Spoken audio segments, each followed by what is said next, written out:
Hey guys.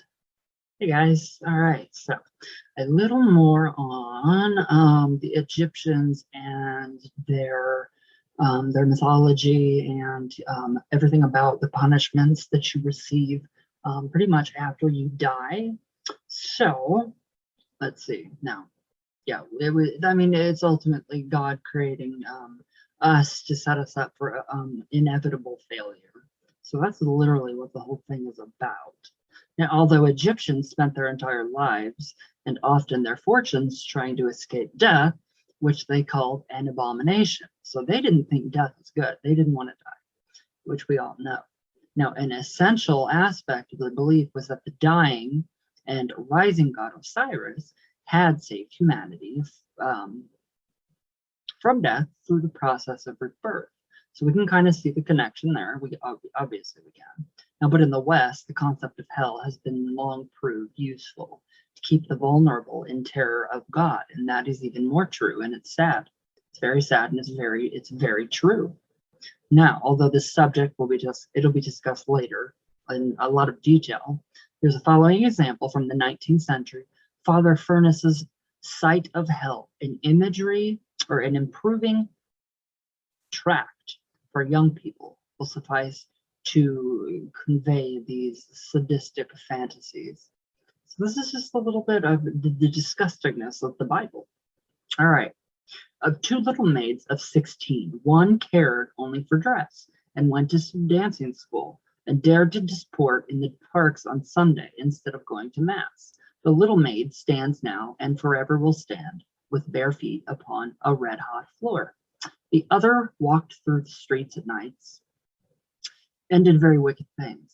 Now she utters shrieks of agony in a burning oven, a very severe torment, immersion up to the neck in a boiling kettle. I don't know what I wrote there. Uh, Something a boy who kept bad company and was too idle to go to mass, and a drunkard. I don't even know what I wrote there.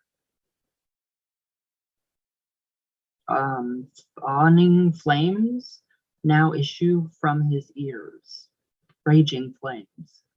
For I don't know what I wrote here. For in like indecencies, the blood of a girl who went to the theater boils in her veins. You can hear it boil in her marrow. Her bone marrow is seething in her bones, and her brain bubbles in her head. Think, says the compassionate father, what a headache that girl must have.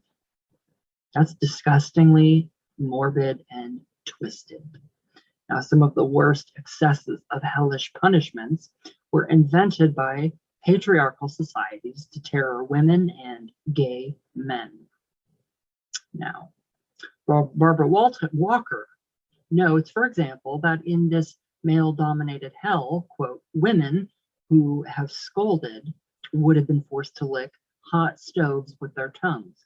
Women who showed disloyalty to men would be hung up by one leg, while scorpions, snakes, and ants and worms dug their way in and out of their bodies, unquote.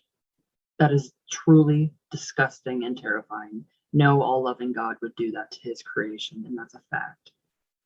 Now, disloyalty by men is conveniently a loose term open to a wide variety of interpretations. We're not told whether hell existed before the war in heaven, but it certainly existed afterwards, when Lucifer lost his heavenly status. Isaiah apparently describes this landmark event. So this is apparently what Isaiah has to say about Lucifer falling, if he ever did fall. So, how art thou fallen from heaven, O day star, son of the morning? How art thou cast down to the ground, that didst cast lots over the nations, and saidst in thy heart, I will ascend into heaven above the stars of God, will exalt my throne, and I will sit upon the mount of meeting. In the uttermost parts of the north I will ascend, above the heights of the clouds. I will be like the Most High. So yet thou shalt be brought down to the netherworld, to the uttermost parts of the pit. And you can see we're in the uttermost parts of the pit right now. How terrible is that? What kind of God would do that to his followers? Not a very loving one, not a very good God, not a very good father. So it's just it's disgusting. It disgusts me, and I think it's a terrible, terrible thing. But we're getting to the good stuff. We are really getting into the good stuff about the fall of Lucifer, and the truth about him, and not these lies the church has come up with to keep us all completely quiet little people, and following the masses. Replace M with an A in masses, and that's what you get sometimes. But all right, guys, that's enough for today. So I hope you guys enjoy. Somebody did comment about my Ouija sessions. I do Ouija now. I still have that. I'm always Ouija. I'm just evolving. I'm growing. Spiritual growth. So I mean, hey, if you guys don't like it, but all right, guys, I love you all very, very, very much. With all my heart, all the way from Venus, always, always, always, always from Venus, all the way back down. And happy full moon. I hope you guys have a great night. Yeah, what do you guys plan on doing? Anything fun? I hope to do something. I don't know, but yeah, I will. So, all right, I love you guys, and I will see you all tomorrow.